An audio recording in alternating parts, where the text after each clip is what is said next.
Buenos días y bienvenidos a Iceberg de Valor, el podcast de inversión basado en el Value Investing.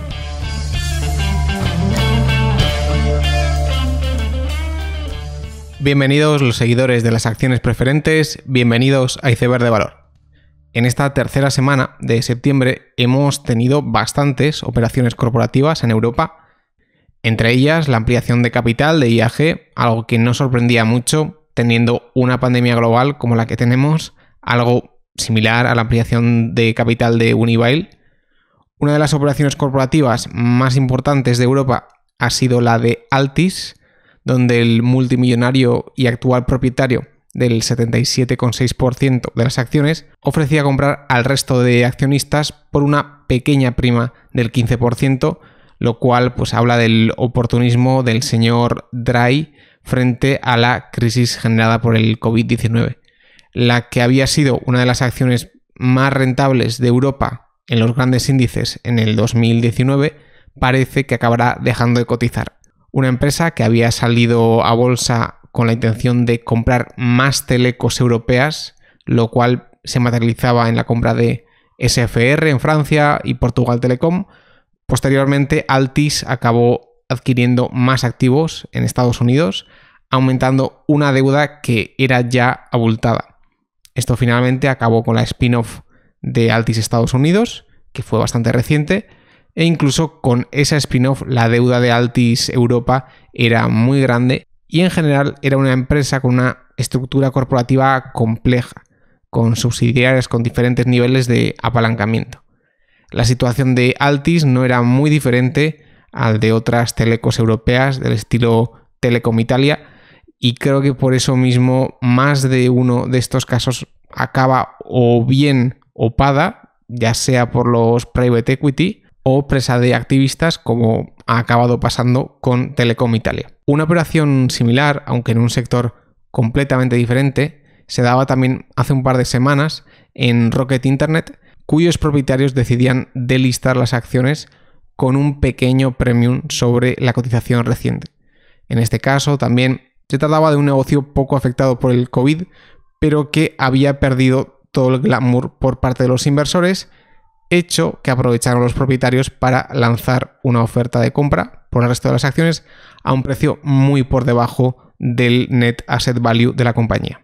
Pasando a Estados Unidos, esta semana teníamos la tan esperada salida a bolsa de Snowflake, que ha alcanzado precios equivalentes a múltiplos de triple dígito de ventas, algo que suele ser muy poco habitual en compañías establecidas y maduras, en lo que probablemente ha sido la OPV más caliente del año 2020. La otra empresa de software con bastante renombre que salía a cotizar era JFrog, ya bastante a la sombra de Snowflake, e incluso ya en un tercer escalón de popularidad salía a cotizar Sumo Logic. Esta semana también teníamos una operación corporativa muy rara, y esa venía por parte de Qurate Retail, la empresa de teletienda de la familia Liberty. Sí, he dicho bien, teletienda. Como uno puede imaginarse, aunque la teletienda tuvo una época dorada en sus comienzos debido a la proliferación de la televisión por cable en Estados Unidos, pues hoy en día está muy lejos de esos años dorados. Se juntan dos fenómenos bastante dañinos. Por una parte, el cord cutting, es decir, que la gente está dejando de pagar por la televisión por cable, y esto es un fenómeno estructural claro en Estados Unidos, y eso hace que esta teletienda por cable pueda alcanzar a un público cada vez menor.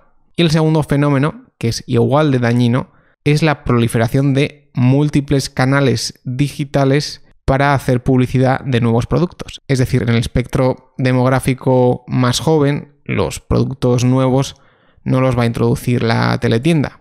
Por un lado, se introducen por canales de publicidad digital muy efectiva, como Instagram o YouTube, o por otro lado, existe toda una serie de influencers que básicamente puentean el concepto de teletienda y son capaces de ofrecer el mismo servicio para sus clientes, siendo ellos mismos los que capturan todo el beneficio económico de esa promoción del producto nuevo. Por lo tanto, es una situación bastante precaria, la de Qurate Retail, ante lo cual deciden dar un dividendo de $1,5 por acción y $3 de dividendo como acciones preferentes de la compañía. Y esto se producía con la acción a $10. Es decir, la empresa ve que no tiene capacidad de reinversión y decide sacar capital del negocio y apalancarse, convirtiendo la acción en una especie de apuesta distressed al futuro de la teletienda. Personalmente, yo no tengo ningún interés en este negocio por los problemas que tiene de valor terminal, pero sí que me parece como concepto interesante el apalancar muchísimo la empresa cuando se ve que no hay nuevas oportunidades de reinversión. Y ojalá más empresas hicieran este tipo de operaciones que en ciertos casos creo que puede sacar a la luz bastante valor.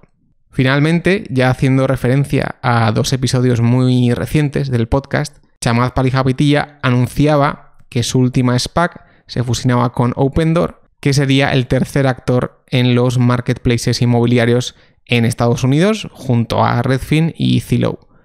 Y lo más surrealista de esto es que este viernes sabíamos que Chamath presentaba no una ni 2, sino 3 nuevas SPACs a cotizar. Evidentemente, mi opinión es bastante clara sobre este tema y creo que Chamath se está aprovechando y enriqueciendo de una forma masiva del sistema. Y no me extrañaría que el que es visto ahora como una especie de gurú tecnológico, dentro de 5 años sea visto con otros ojos en retrospectiva. Y por último, la otra referencia a episodios pasados es que Garrett Motion, la división de turbos de Honeywell de la que hicieron spin-off, anunciaba que se está planteando la bancarrota por sus pasivos por litigaciones de asbestos, para que luego uno se fíe de las spin-offs de Honeywell. Paso ya al tema del episodio, que trata sobre acciones preferentes de compañías cotizadas. Lo primero de lo que quería hablar es que, aunque a menudo únicamente se habla de las acciones de las empresas, es decir, del equity, existen múltiples formas de beneficiarse de la buena o no tan buena marcha de una determinada compañía. Por un lado, existen todo tipo de niveles de deuda, es decir, con distintos tipos de señoridad, ¿no? Como se suele decir, dependiendo de cómo de cubiertos están con los activos de la empresa. Y entre esta deuda y las acciones o el equity se encuentran instrumentos híbridos como la deuda convertible, es decir, deuda que tiene un cupón menor pero tiene la posibilidad de ser convertida a acciones a partir de un determinado precio, o las preferentes. Aquí hay que decir que nos podemos encontrar con múltiples variantes de estos instrumentos. Por ejemplo, un instrumento muy poco habitual son las TEUs, las Tangible Equity Units. Hay muy pocas empresas que utilicen estas fórmulas, pero se trata de un instrumento que combina, por ejemplo, 2 acciones más un valor preferente de $10 y el conjunto en total recibe un cupón trimestral como una acción preferente normal. Básicamente las TEUs funcionan como acciones normales con un extra de pseudo renta fija.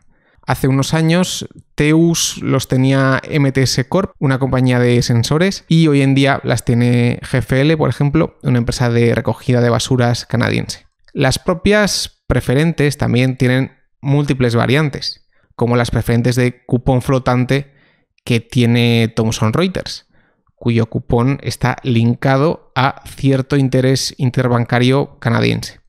Y luego existen preferentes acumulables o no acumulables, que lo que te dicen es si un dividendo no se paga, si se acumula para pagos futuros o no. Finalmente, ya en una posición de peor seguridad por activos de balance que las propias acciones ordinarias, tendríamos instrumentos como los derechos o los warrants. Bien, esto era la primera parte de la explicación, que es la parte teórica. En un segundo punto, querría tratar lo que ocurre con las acciones preferentes en momentos de pánico. Esto me parece importante porque la explicación que he dado puede llevar a pensar que las preferentes son un activo que, al parecerse más a la deuda, se deberían comportar mejor que las acciones en los momentos de estrés de mercado. Sin embargo, y esto es lo curioso, esto no siempre es así. Debido en parte a la iliquidez de muchas acciones preferentes, es posible que en momentos de estrés bajen más o igual que las acciones ordinarias. Por lo tanto, la idea de tener parte de la cartera en acciones preferentes para luego poder rotar de preferentes a acciones normales en momentos de estrés parece que no tiene por qué funcionar. De hecho, lo que funciona muy bien en estos momentos de estrés no es vender las preferentes, sino comprar esas acciones preferentes en ese momento de pánico, ya que al mínimo atisbo que se vea la luz al final del túnel en esa situación, pues esas acciones preferentes vuelven a cotizar cerca de par. Mientras que las acciones ordinarias, al percibirse que, aunque la supervivencia de la empresa no está en peligro, puede que sí los flujos de caja futuros, por lo que esa acción ordinaria puede estar deprimida por más tiempo que las preferentes. Si estudiamos el comportamiento de ciertas preferentes en marzo, veremos que esto fue así. La pregunta aquí, por lo tanto, y es lo que me lleva a mi tercer punto, es: ¿son estas bajadas en momentos de estrés de las preferentes únicamente causa de que muchas de ellas son ilíquidas? Es decir, ¿es un fenómeno meramente fruto de la iliquidez? Y mi respuesta es que no. Puede tener sentido que ciertas preferentes caigan mucho en momentos de estrés. Y la razón de ello es que la junta directiva puede anular el dividendo de las preferentes si así lo estima necesario. Y esto ocurre. Y de hecho en marzo ocurrió en varias empresas. Por lo tanto, es en esos momentos donde estas acciones preferentes con dividendo anulado pasan a estar en tierra de nadie, donde por un lado ni tienes el upside ilimitado del equity y además no tienes el cupón que te esperabas. Y es ese territorio gris, o al menos la potencialidad de la suspensión del dividendo, lo que hace que estas situaciones, estas grandes bajadas en preferentes, ocurran. Y sobre este tema quería poner un ejemplo de marzo, que es MFA Financial. Esta empresa es un REIT de hipotecas americano que tiene preferentes. Estas empresas, las M-REIT, son muy sensibles a la liquidez en el mercado de hipotecas, evidentemente, y otras variables económicas. ¿Qué es lo que ocurrió? Que antes de que la Fed tomara parte, estos M-REITs se encontraban en una situación terrible a mediados de marzo. El timeline de los hechos fue este.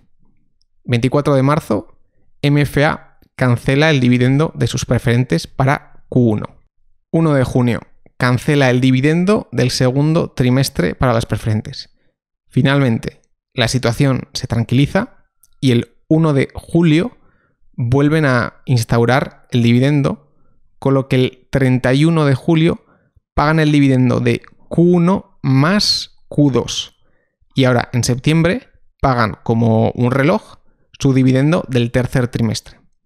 Es decir, en resumidas cuentas, en marzo la empresa entra en pánico, anula el dividendo de las preferentes, estas preferentes se van a 10 centavos sobre el dólar, es decir, del par que es 25 se fueron a $2, pasa un tiempo, la situación se tranquiliza, el dividendo se vuelve a instaurar y las preferentes por el camino multiplican por 10.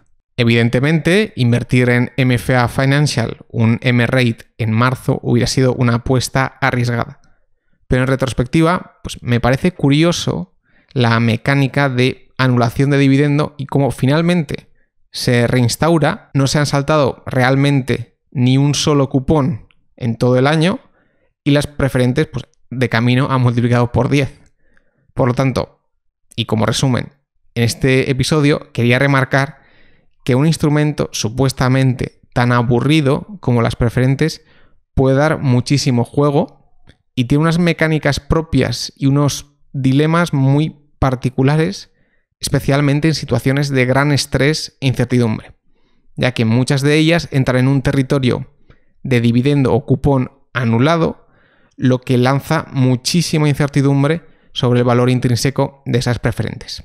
Y la pregunta que muchos harán es: ¿Quedan todavía empresas con preferentes con dividendos anulados desde marzo? Y la respuesta es que sí, porque yo sí que las he encontrado.